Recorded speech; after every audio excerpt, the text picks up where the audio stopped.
If you need to get a very precise type of mask around an image, I would recommend using the pen tool.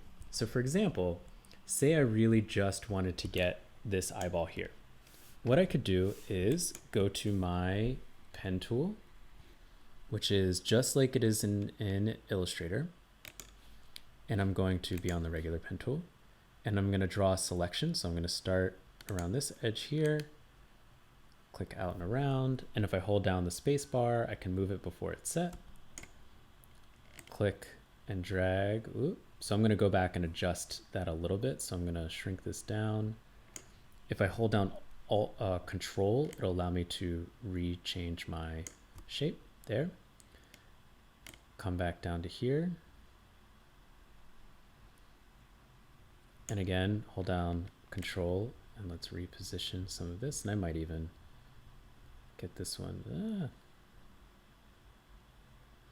There we go. And now I can close it out like that. And then once it's closed, you'll see this option to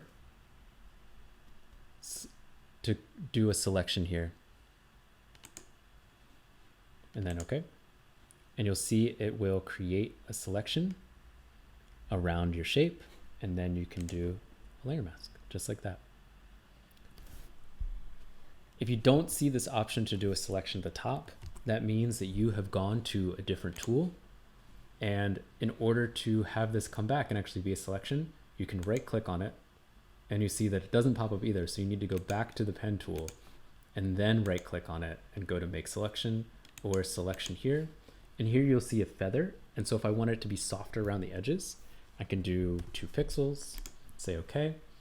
And when I then do a layer mask, you'll see that now it's a lot softer around the edge. So depending on what you want to do, the feathering will add or will make it softer on the edges or not so soft.